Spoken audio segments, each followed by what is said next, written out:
आपके लिए एक प्रश्न। छत्तीसगढ़ में बहने वाली सबसे लंबी नदी कौन सी है? बिल्कुल एकदम सही जवाब। हो सकता है गलत जवाब भी हो सकता है। सही जवाब पर +10 और गलत जवाब पर -5। श्योर है? श्योर ना? शिवनाथ नदी लॉक कर दें? ओके, ये जवाब बिल्कुल सही है। जोरदार ताली बजाइए। यदि आप नहीं बोलती तो बिल्कुल गलत जवाब होता। और very good, your good confident. पूरे 10 अंक। यस, इनको मिलते हैं पूरे 10 अंक। बहुत ही सही जवाब। हमारे छत्तीसगढ़ में बहने वाली सबसे लंबी नदी है शिवनाथ नदी। ये क्वेश्चन हमेशा आता है जनरल नॉलेज में, जेके में। बहुत अच्छा जवाब इन्होंने दिया। ओके, हाँ तो अगले कंटेस्टेंट घन प्रभा साहू तैयार हैं? Yes sir. आपके लिए प्रश्न ये, वायुमंडल में दूसरा सबसे अधिक पाया जाने वाला गैस कौन सा है? ऑक्सीजन। बिल्कुल झट से जवाब दिया है। बिल्कुल सही है। Yes sir. लॉक कर दें? हरीश्वर, उमा शंकर भैया, ये छोटे कलील के बच्चे very confident. Is the right answer. बिल्कुल सही जवाब। ये प्रतिभा के धनी है। प्रश्न समाप्त होते ही ऑक्सीजन गैस, ऐसा क्यों कहा आपने? केवल नहीं आवाज आने वाली सर में घर घर ही तो आवाज है। नाइट्रोजन फर्स्ट है 78% और ऑक्सीजन केवल जल्दी 21%। ये बच्चे के लिए एक बार जोरदार ताली। इनको पूरा पता है वास्तव में। हम अपने बच्चों को ऐसे ही बनाएं।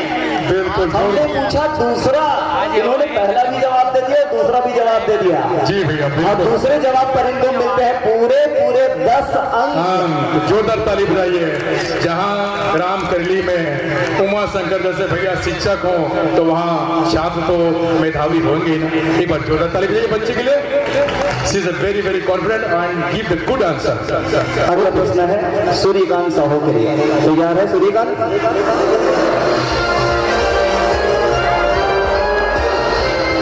ओके सूर्यकांत जी, आपके लिए प्रश्न है। सीता नदी अभ्यारण्य कौन सी जिले में है? सीता नदी अभ्यारण्य कौन से जिले में है? सीता नदी अभ्यारण्य कौन से जिले में स्थित है?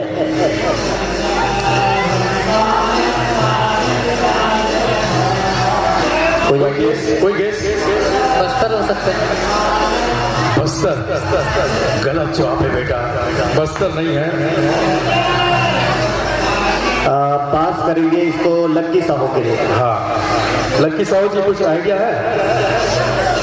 हाँ, क्वेश्चन है लक्की साहू जी, सीता नदी अभ्यारण्य कौन से जिले में है?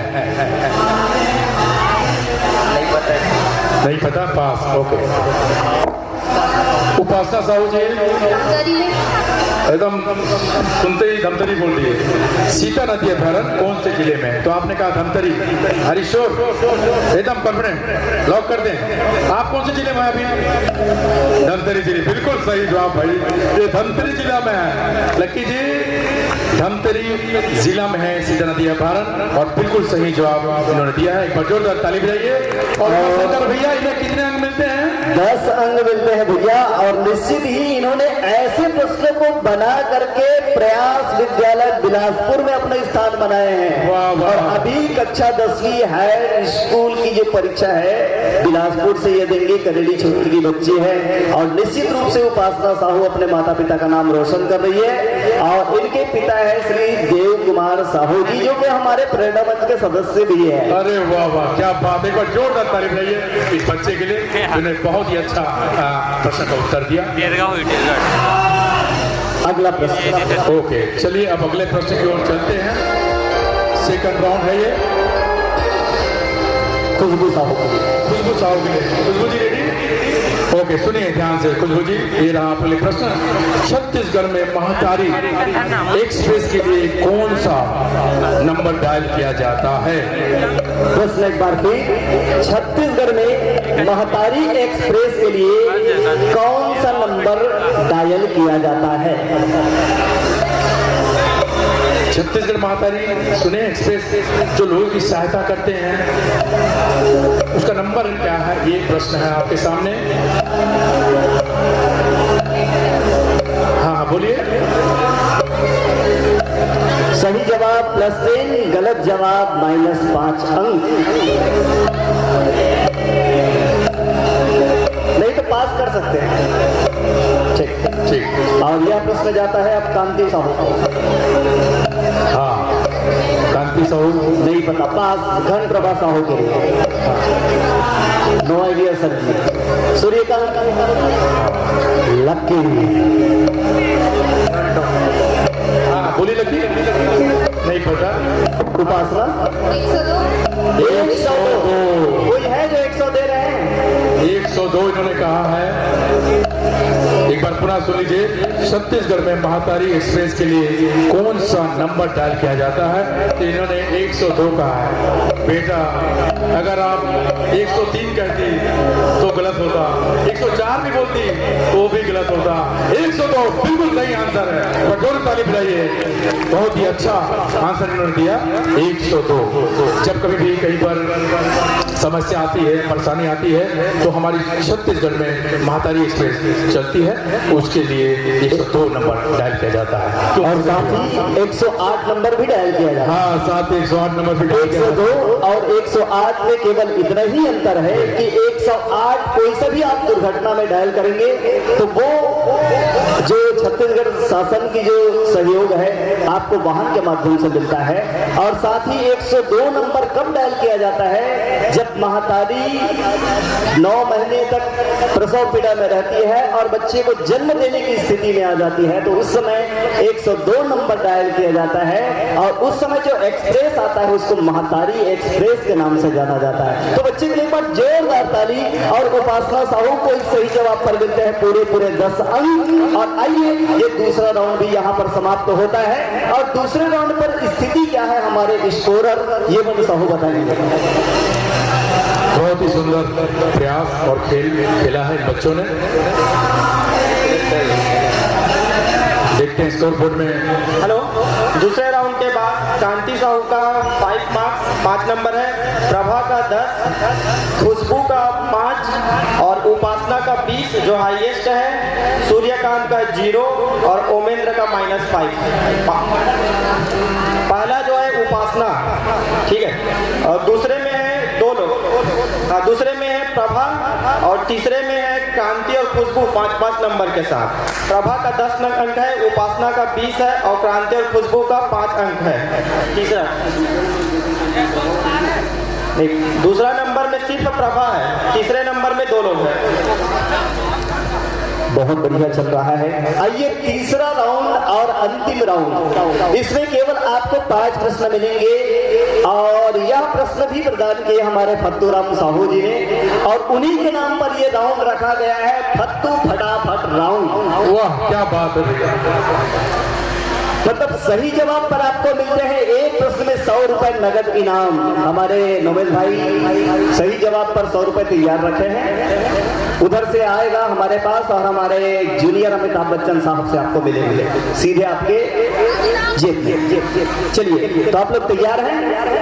आपको पता है तो फटाक से आपको जवाब देना है। जवाब पर आपको कितने रुपए मिलेंगे? 100 रुपए मिलेंगे। चलिए पहला प्रश्न।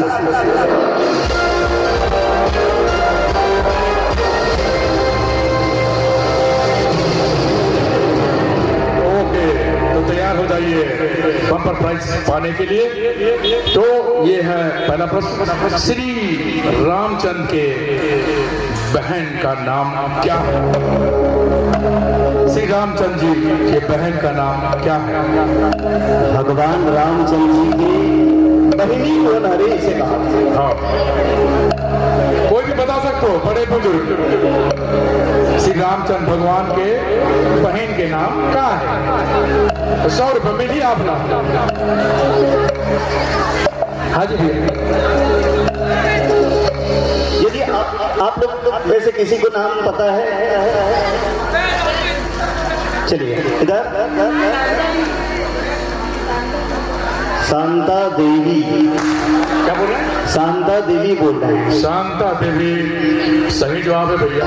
इनको मिलते हैं 100 रुपए नगद। नोबेल भाई, अगला प्रश्न, दूसरा प्रश्न।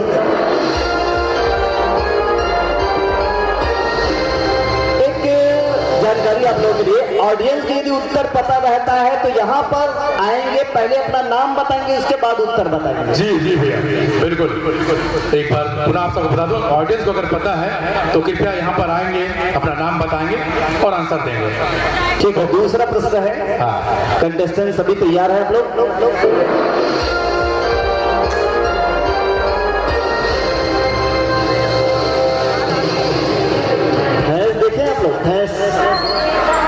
भैंस देखें आप लोग?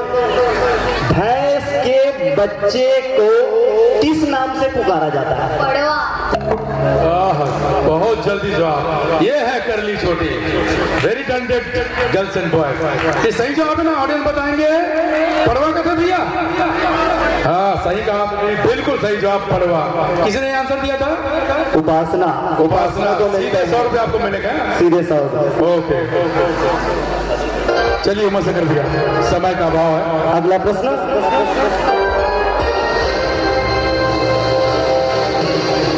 कुंभ मेले के लिए किसने मोबाइल ऐप लॉन्च किया है? कुंभ मेले के लिए किसने मोबाइल ऐप लॉन्च किया है? तीसरा प्रश्न। इसके बाद 2 प्रश्न और हैं।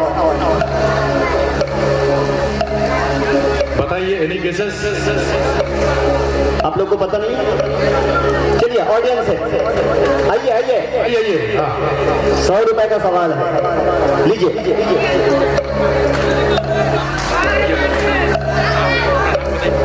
मैं रोशनलाल साहू, ग्राम करेली छोटी।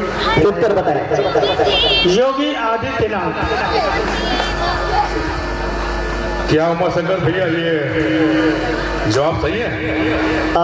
उनके शासनकाल में हुआ है, जी। लेकिन लॉन्च कौन किए हैं? हाँ हाँ, प्रश्न को तो समझेंगे, लॉन्च कौन किया है? हाँ, एनीवन? एक इंस्टीट्यूट है, एक इंस्टीट्यूट है जिनके द्वारा ये लॉन्च किया गया था। कहने का मतलब इनको बनाने वाले ठेकेदार कौन? अभी भी कोई बता सकते हैं? ऐसी कोई संस्था है? आइए आइए, मोस्ट वेलकम। आइए, बिल्कुल स्वागत है। नाम बताएंगे? मेरा नाम चोआराम साहू जी। चोआराम साहू जी, आपका प्रश्न ये है, कुंभ मेले के लिए किसने मोबाइल ऐप लॉन्च किया है? NCR। बिल्कुल सही जवाब। इनको मिलते हैं पूरे, लेख जा भैया 100 रुपया। 100 रुपये लेख जा भैया, 100 रुपया। हाँ, तो हमारे जो कमेटी है कृपया सवालों के जवाब में उनका पुरस्कार जरूर दें। और अगला प्रश्न कंटेस्टेंट के लिए, आप लोग तैयार हैं? चलिए।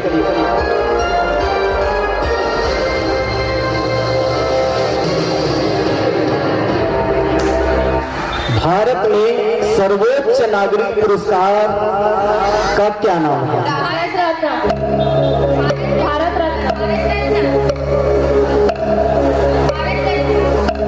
दोनों एक साथ बोले हैं, क्यों मशंकर भैया? सही हो गया है। एक प्रश्न और पूछना पड़ेगा। एक प्रश्न और पूछना पड़ेगा। अभी आप लोगों ने देखा, हमने एक प्रश्न पूछा कि हमारे भारत में सर्वोच्च नागरिक पुरस्कार क्या है, तो भारत रत्न बिल्कुल सही जवाब है। बच्चों ताली बजाइए। पर ये दोनों ने एक साथ बोला, टाई हो गया है। तो एक प्रश्न और पूछेंगे और उसमें जो बताइएगा।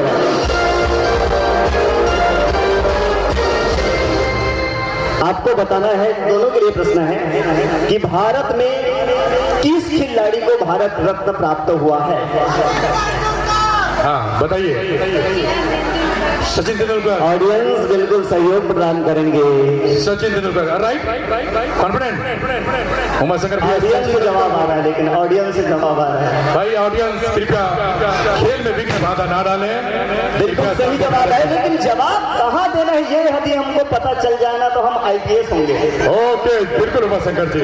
हाँ, अजय ठाकुर। चलिए अगला प्रश्न। इस प्रश्न को हम देखते हैं।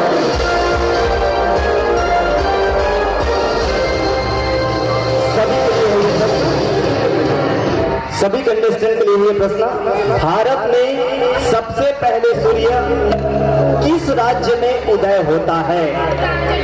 बिल्कुल सही जवाब। बिल्कुल सही जवाब। इस बच्चे के लिए जोरदार ताली बजाइए। हमारे ग्राम करली के ये बच्ची है जिन्होंने बहुत ही सटीक और सही जवाब दिया और अपने मेधावी होने का परिचय यहाँ पर दिया है। इतने लोगों के बीच इन्होंने यहाँ पर भाग लिया और बिल्कुल सही जवाब। तो ये रहा हमारा प्रश्न मंच का कार्यक्रम और प्रश्न मंच में विजेता कौन है हमारे स्कोरर महोदय बताएंगे। और आगे का जो सम्मान समारोह का कार्यक्रम है प्रारंभ करने के लिए मैं बड़े सम्मान के साथ आमंत्रण देने जा रहा हूँ संवादी हमारे गौतम साहू जी और आदरणीय दशरथ सर जी। आप आएंगे और आगे सम्मान समारोह का कार्यक्रम प्रारंभ करेंगे। तो आइए हम आपको प्रश्न मंच के विजेता कौन है और उप विजेता कौन है इसके तरफ लेकर चलते हैं। 6 कैंडिडेट के बीच में प्रश्न मंच का कार्यक्रम संपन्न हुआ। प्रथम स्थान ग्रहण प्राप्त किया है उपासना 30 अंक के साथ।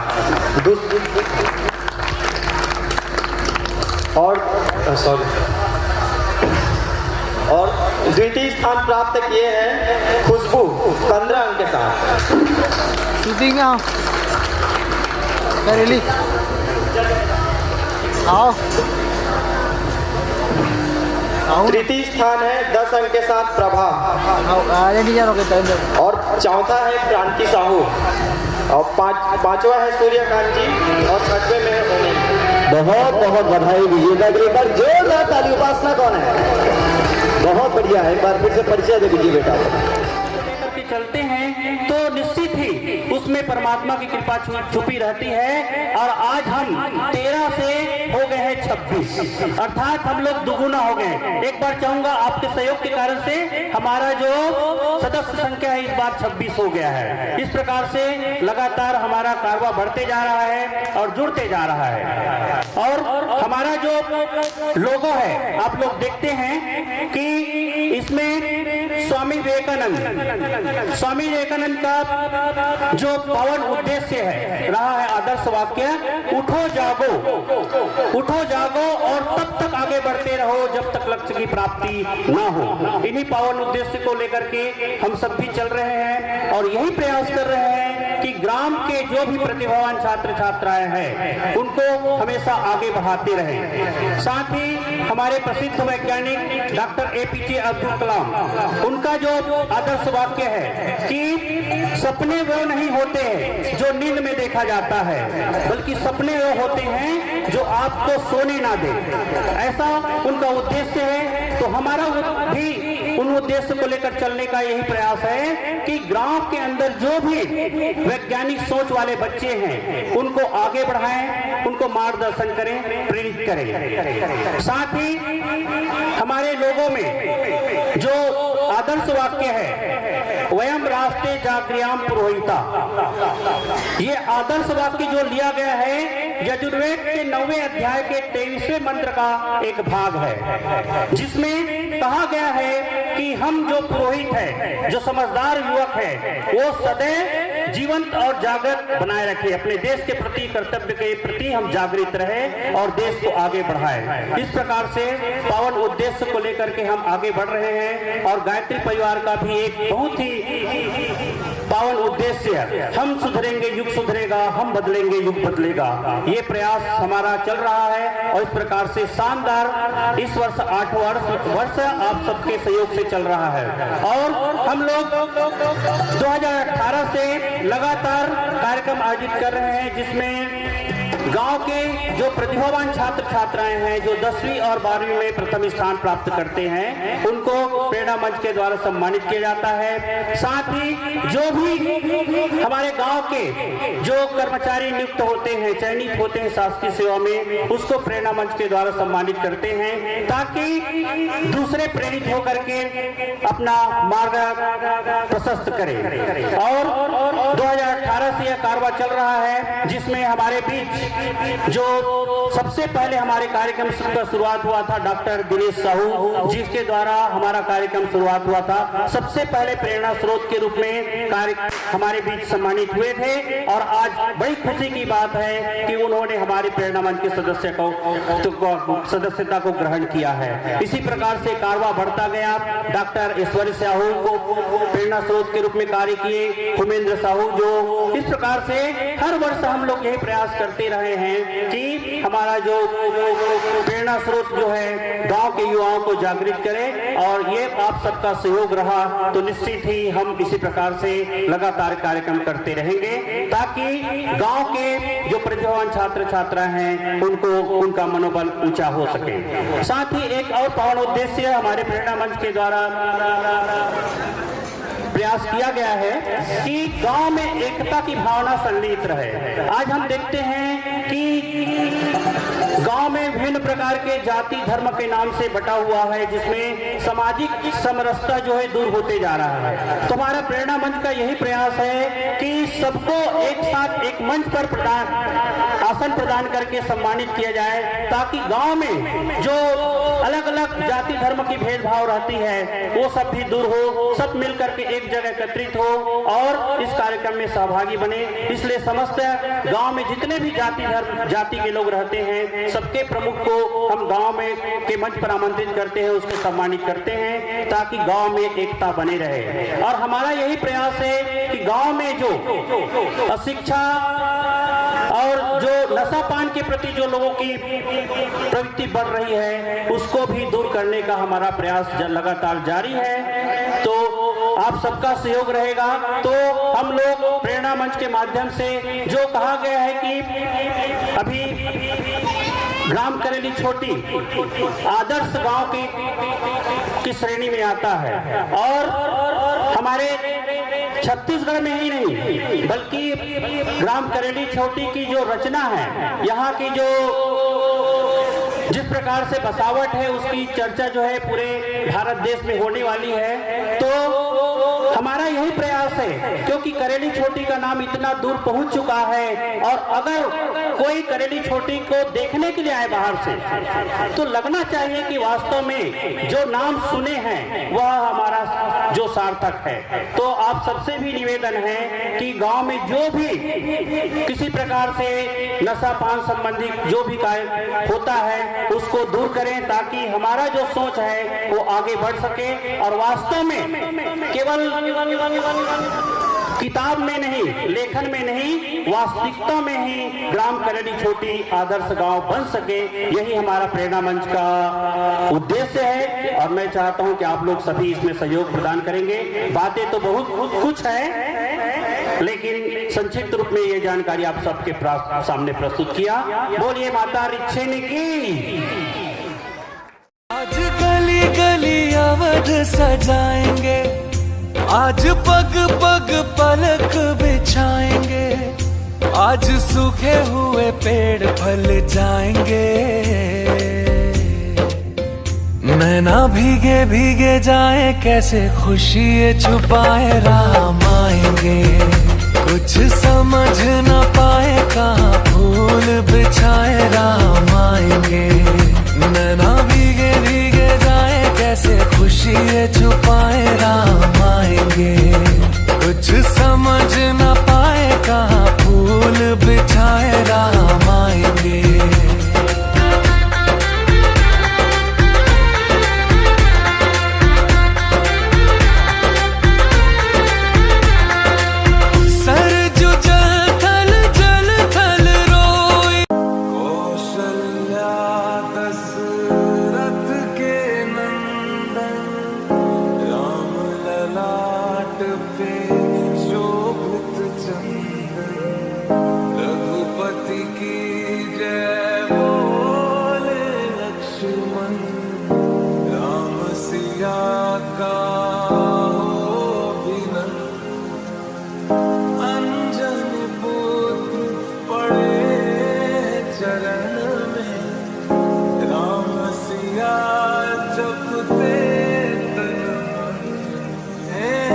मंगल भवन अमंगल हारी।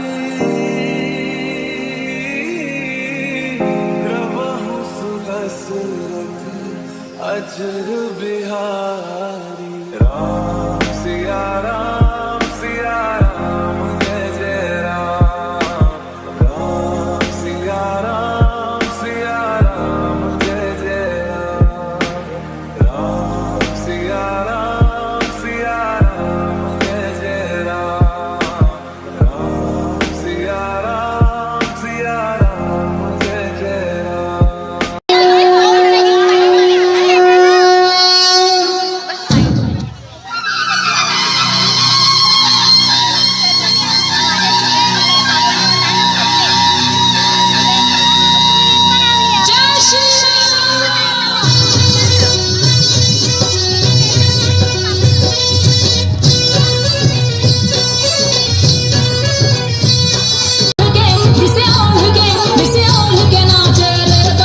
मुझे चढ़ गया भगवा रंग रंग,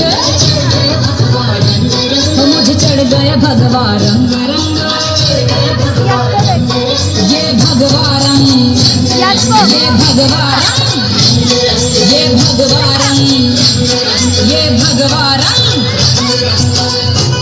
ये भगवा रंग है ऋषि मुनियों और संतों का, ये भगवा रंग है ऋषि मुनियों और संतों का, हिंद के वीर बलियों का और महंतों का। मुझे चढ़ गया भगवा रंग रंग, मुझे चढ़ गया भगवा रंग रंग। जय श्री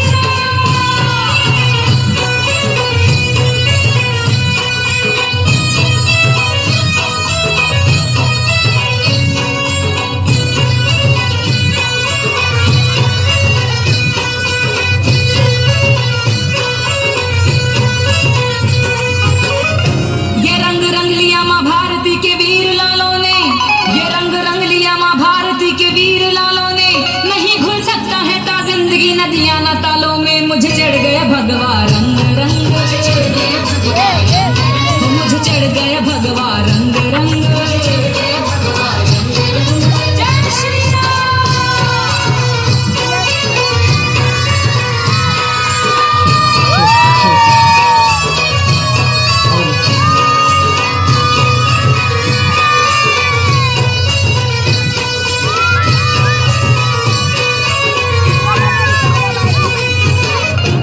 ये वो रंग है जो जनक लली के मस्तक से आया है, ये वो रंग है जो जनक लली के मस्तक से आया है, जिसे अंजना के लल्ला ने चोले में रंगाया है। मुझे चढ़ गया भगवा रंग रंग, मुझे चढ़ गया भगवा रंग रंग।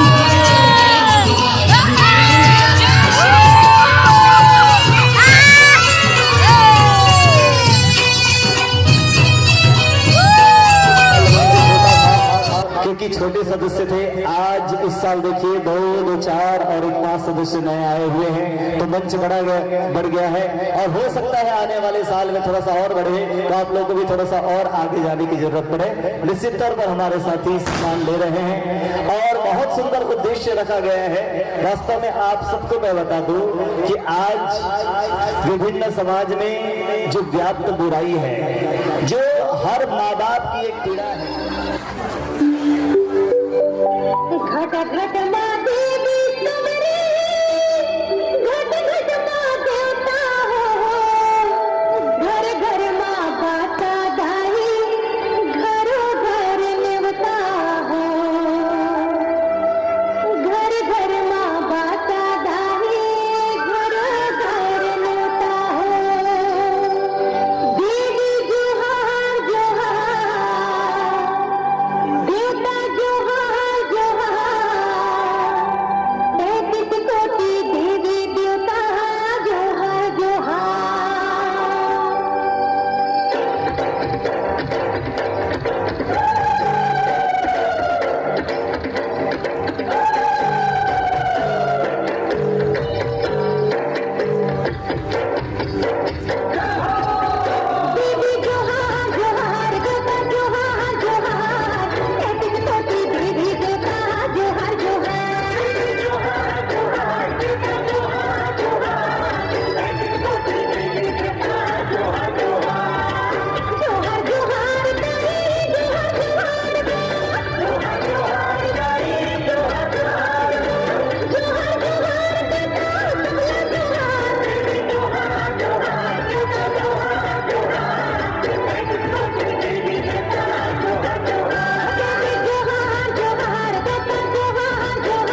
डॉक्टर परमेश्वर सरपंच जी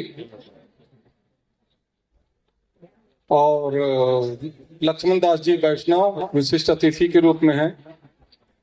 लिखन साहू जी ग्रामीण अध्यक्ष, साहू समाज अध्यक्ष ताराचंद जी साहू, आर्ची केंद्र से पधारे हुए श्री शुक्ला जी, BR साहू जी और राधेश्याम साहू जी, मंचासीन समस्त ज्येष्ठ श्रेष्ठ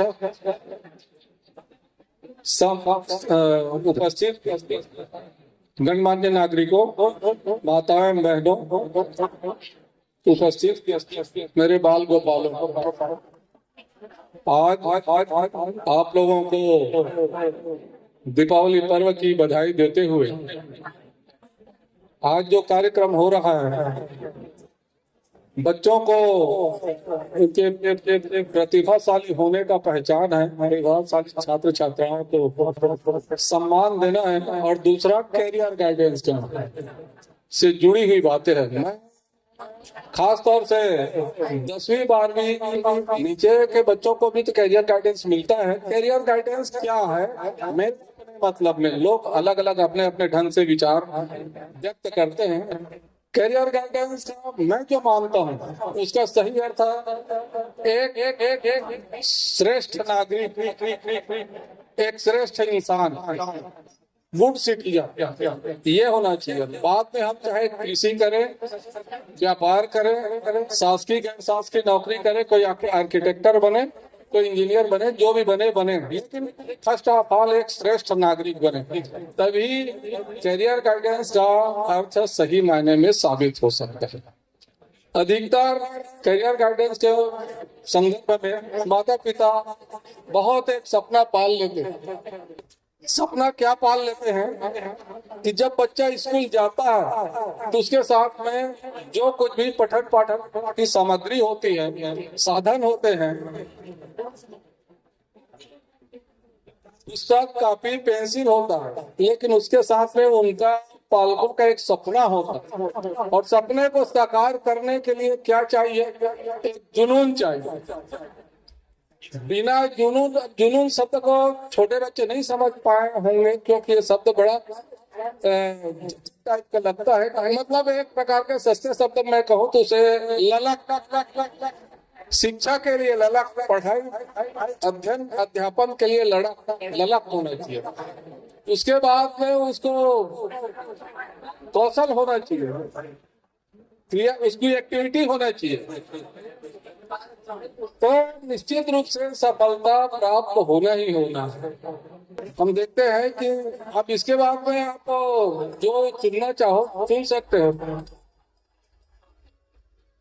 कभी कभी क्या होता है कि बच्चे अधिकतर 10वीं के बाद में आगे जाने के बाद में वो क्या करते हैं, भीड़ को भी चले जाते हैं, भीड़ तंत्र में शामिल हो जाते हैं। भीड़ तंत्र में कैसे, उनकी इच्छा यदि आर्ट्स लेने की है तो सारे लोग बायो ले रहे हैं, वो अपना रुचि नहीं देखते, भीड़ में चला जाता है, भीड़ में चला जाता है। और भीड़ में जाने से वो वैसा ही होता है जैसे वो तो संस्कृत में कहावत है कि याद नहीं आ रहा, यस कोई बात नहीं, उधर ही चलना चाहिए। महाजनम ये लगता सा पांता ऐसा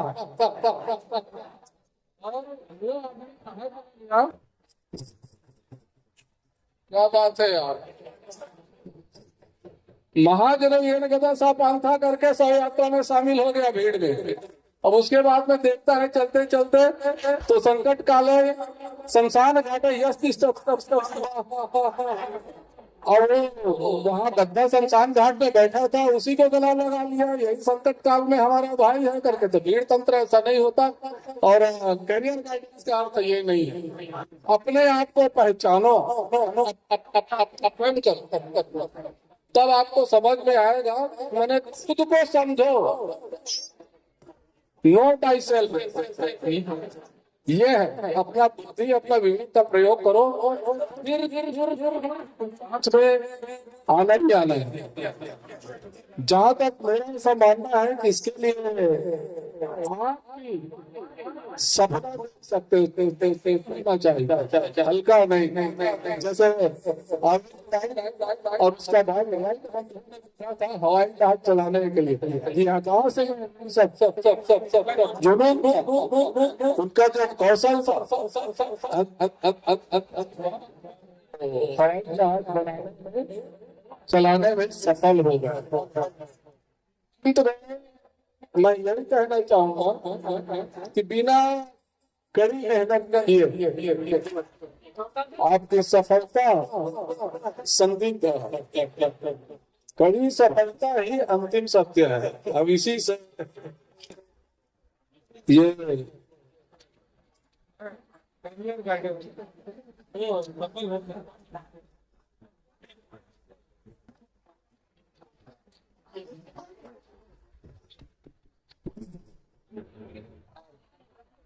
कैरियर गाइडेंस है, मतलब आप लोगों ने जरूर भी सुना। मुझे समय सीमा में आपसे निवेदन करना है, चर्चा करना है, इतना कहकर मैं अपना स्थान ग्रहण करता हूँ। बोलिए भारत माता की।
मैं अपना परिचय बता दूं।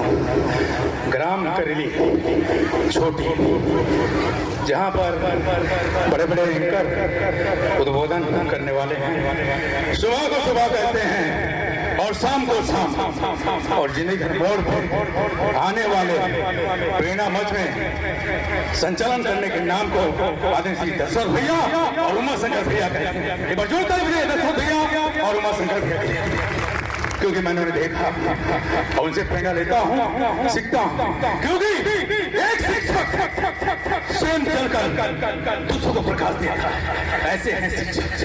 एक शिक्षक स्वयं खड़े रहते हैं और दूसरों को उसकी मंजिल तक पहुंचाते हैं, ऐसे हैं ये शिक्षक। एक बार जोरदार बजाइए हमारे जितने शिक्षक यहाँ पर जुड़े हुए। और हरे हरे पत्ते मीठे मीठे आम, हरे हरे पत्ते पे मीठे मीठे आम, छोटों को नमस्ते और बड़ों को प्रणाम। और आपके सामने है जूनियर अमिताभ कीर्तन राम। तालियां जरूर बजती हैं। यस, आपकी तालियों की आवाज से उत्साह मिलता है। यस, यहाँ पर मेरे आदरणीय पिताजी भी बैठे हुए हैं, श्री महेश राम साहू। मैं अपना परिचय बता देना चाहूंगा। मैं एनएमडीसी बचेली में कार्यरत हूँ, जहाँ पर हमारे पीटीआई साइड है कबड्डी के। आप जानते हैं वो ग्राम करेली के हैं, उनका नाम डोना मलई पन्ना बचेली तक फैला हुआ है, और वे ग्राम छोटी दिल्ली के रहने वाले कबड्डी प्लेयर हैं। कोई नाम बता सकते हैं? आज मंच में विराजमान है वो। उन्होंने कई सारे बच्चों को तैयार किया है, और सर खुद अच्छा करते हैं। क्या नाम है सर, बताएंगे उनका?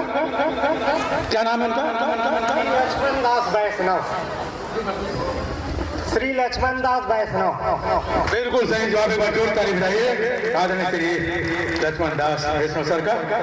मैं तो उस समय छोटा था, सर सिखाते थे हमारे एनएमडीसी बचेली में पिटाई थे सर, केंद्रीय विद्यालय में। और उनका कहना भी था स्टूडेंट को बाल थोड़ा थोड़ा होना है, लुक लाइक। और सर ने वहाँ कबड्डी ग्राउंड भी बनाया। ऐसे व्यक्ति यहाँ पर बैठे हैं। मोती सागर के दिल में रहता है, मोती सागर के दिल में रहता है, उसे किनारों पर नहीं ढूंढते। ऐसे ऐसे ही लक्ष्मण दास वैष्णव सर दिल में बन जाते हैं, उन्हें हाथ के लोगों में नहीं ढूंढते, दिल में देना है सर। एक बार जोरदार ताली बजाइए। हाँ, थैंक यू थैंक यू। इस तरह और हमारे एक सर बैठे हैं, क्या कहूँ उनके बारे में। मुस्कुराहट का कोई मोल नहीं होता, कुछ रिश्तों का कोई तोल नहीं होता। वैसे तो लोग मिल जाते हैं मोड़ पे, पर हर कोई सिर्फ डॉक्टर प्रोफेसर जैसा अनमोल नहीं होता। हमारे गांव के सरपंच, जोरदार ताली बजाइए सरपंच साहब के लिए। और हमारे मुख्य साहब यहाँ पर बैठे हैं, गुलाल है, चंदन है, वंदन है, और आज के मुख्य अतिथि सर का हार्दिक अभिनंदन है, हार्दिक अभिनंदन है। जोरदार तालियों से उनका स्वागत अभिनंदन। चलिए एक थोड़ा सा परिचय था। मैं एनएमडीसी बचेली में कार्यरत हूँ, NMDC national mineral development corporation, जहाँ पर जिसकी शाखाएं फैली हुई है जंदुल में बीएम कॉम्प्लेक्स के नाम से जाना जाता है। उस तरह पन्ना, डोना मलई, पलवंचा में इनकी शाखाएं हैं। हर जगह पर एशिया का नंबर 1 आयरन प्रोड्यूस करता है, और उसमें जिसकी नौकरी लग गई वो समझ लो राजा है भैया, राजा। पैसा कौड़ी क्वार्टर स्वास्थ्य सबकी सुविधा वो देता है। ऐसे हमारे श्री महेश राम साहू जी, मेरे पिताजी ने वहाँ पर सेवाएं दिए, और वहीं से मुझे भी सेवा करने का अवसर मिला उनके आशीर्वाद से। श्री महेश राम साहू जी के बच्चों को बजा दीजिए। श्री महेश राम साहू जी, जो कि एल डी वैष्णव साहब के बहुत बड़े फैन भी है। कबड्डी जब होता था वहाँ सर खुद जब रेडिंग लेके जाते तो दिखने लायक रहता था। और आज मेरा सौभाग्य है गुरु के सामने 2 शब्द कहने का अवसर मिल रहा है। मेरा छोटा भाई टोमन साहब यहाँ पर बैठा हुआ है, हमारे छोटे भाई हैं। और क्या कहूँ, यहाँ के जितने भी दर्शक हैं, मेरे भाई बहने हैं, सचमुच लाजवाब। इस तरह प्रश्न बच्चों ने बहुत ही शानदार खेला। बच्चों के लिए 2 मोटिवेशन शब्द यही कहूंगा। श्री अमिताभ बच्चन ने कहा था, तू खुद की खोज में निकल, तू खुद की खोज में निकल, तू किस लिए हताश है, तू चल तेरे वजूद की समय को भी तलाश है, समय को भी तलाश है। चरित्र जब पवित्र है चरित्र जब पवित्र है तो कि भाई ये दशा तेरी, ये पापियों को हक नहीं कि ले परीक्षा तेरी, ले परीक्षा तेरी। जला के भस्म कर उसे, जला के भस्म कर उसे, जो क्रूरता का जाल है, यार की न हो लो नहीं, क्रोध की मिसाल है। तू खुद की खोज में निकल, तू किस लिए हताश है, तो चल तेरे वजूद की समय को भी तलाश है। चुनर उड़ा के ध्वज मरा, चुनर उड़ा के ध्वज मरा, गगन भी कब कपाएगा, अगर तेरी चुनर गिरी तो एक भूकंप आएगा। तो खुद की खोज में निकल, तो किस लिए हताश है, तो चल तेरे वजूद की समय को भी तलाश है। एक वजूद तारीफ हमारे बहनों के लिए था, जिन्हें मोटिवेट किया था। वाकई आज जो हमारे घर परिवार को चलाते हैं वो हमारी बहनें हैं, माताएं हैं। पिता रोटी है, कपड़ा है, मकान है, पिता नन्हे से परिंदे का बड़ा आसमान है, पिता है तो घर में प्रतिपल राग है, पिता से माँ की छोड़ी बिंदी और स्वाद है, पिता है तो बाजार के सारे खिलौने अपने हैं, पिता है तो सब कुछ है। ऐसे पिताओं का जरूर सम्मान करना चाहिए। उस तरह माँ तो जन्नत का फूल है, प्यार करना इसकी फूल है, दुनिया की मोहब्बत फजूल है, और माँ की हर दुआ कबूल है।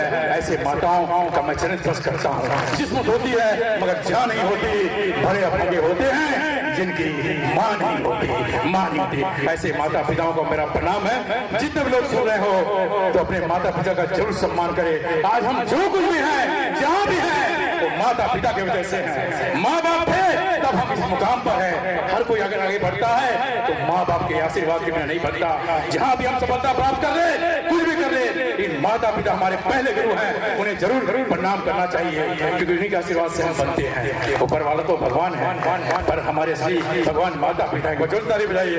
थैंक यू सो मच मंच का, जहाँ पर मैं भी मेंबर बनने का अवसर मिला, और मैं हमेशा मेरा छोटा भाई उमर शंकर, मेरे बड़े भैया यादव जी को मैं देखता हूँ, सुनता हूँ और सीखने को मिलता है। थैंक यू, एक बार जोरदार ताली बजाइए। Thank you, thank you, thank you, thank you, thank you. मैं जितने भी मेरे छोटे भाई बहन हैं जो आगे डॉक्टर बनना चाहते हैं, तो उनके डॉक्टर बनने की सफर की शुरुआत कैसी होती है उसके बारे में बताना चाहूंगा। सबसे पहले आपको डॉक्टर बनने के लिए 10वीं में सबसे पहले बायो सब्जेक्ट लेके पढ़ाई करनी पड़ती है। उसके बाद 12वीं पास होने के बाद, माफ करना मैं 10वीं बोल दिया, 11वीं में बायो सब्जेक्ट लेके पढ़ाई करनी होती है। उसके बाद 12वीं के बाद एक कॉम्पिटिटिव एग्जाम होता है जिसको बोलते हैं नीट। वो नीट के एग्जाम को पास करके एक अच्छा रैंक लाना पड़ता है, जिससे आपको इंडिया में कहीं अच्छा सा गवर्नमेंट कॉलेज मिले, ताकि आप अपने एमबीबीएस की पढ़ाई वहां से प्रारंभ कर सकें। दुर्भाग्यवश मैंने भी तैयारी किया था, 2 साल नीट की तैयारी की थी, बट उसमें मैं सफल नहीं हो पाया था। तो मेरे लिए अगला रास्ता था कि विदेश में जाके पढ़ाई किया जाए, क्योंकि मेरा डॉक्टर बनने का जो लक्ष्य था वो इतना अडिग था कि मैं डॉक्टर बनने के अलावा और कुछ नहीं सोच रहा था। मेरे को बस, मेरे मन में ये इच्छा थी कि मैं बस डॉक्टर बनूं। तो नीट में मेरा उतना अच्छा रैंक नहीं आ पाया जिससे कि मैं यहाँ पे गवर्नमेंट कॉलेज ले सकूं। तो दूसरा मेरा मार्ग उसमें निकला कि मैं विदेश से पढ़ाई करूंगा। अब विदेश में पढ़ाई करने के लिए क्या क्या क्राइटेरिया होती है, क्या क्या हमको चाहिए रहता है, उसके बारे में बताना चाहता हूँ। विदेश में पढ़ाई करने के लिए तो सबसे पहले आपको नीट दिलाना तो कंपलसरी है, नीट तो आपको दिलाना ही पड़ेगा। नीट में क्वालिफाई होना आपको आवश्यक है बाहर नीट दिलाने के लिए, बाहर एमबीबीएस की पढ़ाई करने के लिए। उसके बाद जब आप बाहर एमबीबीएस के लिए पढ़ाई करने जाते हैं तो बहुत सारे देश हैं, जैसे रसिया है, किर्गिस्तान, कजाकिस्तान, यूक्रेन, ऐसे बहुत सारे देश हैं जहाँ पे एमबीबीएस की पढ़ाई होती है। मैंने रसिया को चूज किया एमबीबीएस की पढ़ाई करने के लिए। अब वहाँ का कोर्स होता है, 6 साल का कोर्स होता है आपके एमबीबीएस की पढ़ाई के लिए। तो आपने कठिनाइयों के बारे में पूछा कि वहाँ जाने के बाद क्या क्या कठिनाई हुई। तो सबसे पहले तो मैं आपको रसिया के बारे में बता देना चाहता हूँ कि वह बहुत एक ठंडा प्रदेश है। वहाँ 8 महीना बर्फ गिरती है, जिसके कारण वहाँ 8 महीने तापमान हमेशा माइनस में रहता है। तो सबसे पहले तो वातावरण हमारे लिए सबसे पहले एक कठिनाई था कि वहाँ के वातावरण को कैसे झेले।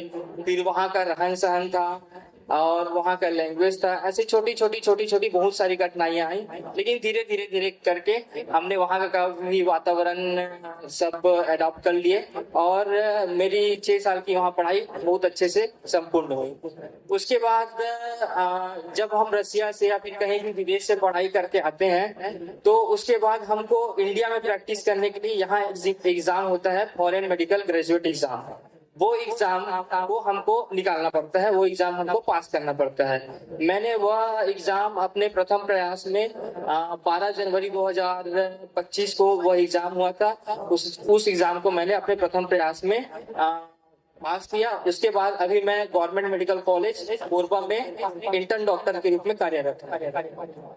ठीक, एक बार जोरदार तालियां हो जाए, क्योंकि हमारे देश में जो पढ़ाई करते हैं एमबीबीएस की डिग्री लेते हैं उनको इंटर्नशिप एग्जाम देना नहीं पड़ता है। लेकिन यदि आप ये देश से पढ़ाई करके आते हो तो आपको भारत में अगर जॉब करना है तो भारत का जो मापदंड है उसको पूर्ण करना पड़ता है। क्योंकि कई बार ऐसे भी होता है कि विदेश से कौन सी यूनिवर्सिटी से पढ़ाई करके आया है, क्या है, उसके बारे में पता नहीं रहता। तो इसलिए भारत का गवर्नमेंट जो है, भारत का सरकार का जो पॉलिसी है कि आपको यहाँ के जो मापदंड है उस पर खड़े उतरना पड़ेगा। उसके लिए इन्होंने पहले प्रयास में ही अपना सफलता प्राप्त किया। इसके लिए जोरदार तालियां चाहूंगा कि हमारे बीच एक और डॉक्टर उपलब्ध है। और एक आखिरी क्वेश्चन आपसे कहना चाहूंगा कि हमारे जो नए बच्चे डॉक्टर बनना चाहेंगे उनके लिए एक संदेश, और साथ ही साथ आप चूंकि आप डॉक्टर बन चुके हैं तो आप ग्राम करेली छोटी के बारे में आपका क्या प्लानिंग है? जो भी मेरे छोटे भाई बहन हैं जो सपना रखते हैं कि वो भी आगे जाके डॉक्टर बने, तो मैं उनको यही कहना चाहूंगा कि पहले तो ये सपना आपका खुद का होना चाहिए कि कोई दूसरा व्यक्ति आपको आके बोल रहा है कि आपको डॉक्टर बनना है, आपको ये डॉक्टर बनना है, तो ये जहाँ तक मेरे ख्याल से ये सही नहीं होता है। क्योंकि जब तक बच्चे को खुद से इंटरेस्ट नहीं रहता किसी भी काम को करने के लिए, वह उस काम में सफल नहीं हो पाता है। तो मैं बस ऐसे मेरे छोटे भाई बहनों को यही बोलना चाहूंगा कि पहले तो समझे जाने कि पढ़ाई कैसी होती है। अगर आपको इस बारे में जानकारी नहीं है तो मुझसे आके मिल सकते हैं, मैं आपको सारी जानकारी दे दूंगा। और उसके बाद इस नीट की तैयारी के लिए कैसे कैसे पढ़ाई करनी पड़ती है, कैसे कैसे इसका सिलेबस होता है, सभी चीजों के बारे में जानकारी ले और अच्छे से प्रयास करें। बस यही कहना चाहूंगा। बहुत बहुत धन्यवाद। एक बार चाहूंगा जोरदार तालियां एक हमारे प्रेरणा मंच के लिए एक और नया प्रेरणा स्रोत। और हमारा प्रेरणा मंच का यही तो एक प्रयास है कि हम जो भी बच्चे हैं जो इंटरेस्ट लेते हैं किसी भी फील्ड में जाने के, तो उनको मार्गदर्शन प्रदान करें। निश्चित ही आपका मार्गदर्शन हमें मिलता रहेगा। बहुत बहुत धन्यवाद। यूं ही नहीं मिलती मंजिल, यूं ही नहीं मिलती मंजिल जो दिल में जगाना पड़ता है। चिड़िया ने घोंसला कर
कर दिए और आने वाले भविष्य के लिए हमारे प्रेरणा स्रोत को ऊर्जावान बनाकर जा रहे हैं। और इसके लिए हमारे ग्राम से और हमारे प्रेरणा मंच के द्वारा आपको तहे दिल से हार्दिक स्वागत करते हैं। धन्यवाद धन्यवाद। और अध्यक्षता की अनुमति के आधार पर मैं कार्यक्रम की घोषणा की समाप्ति करता हूँ। जय हिंद।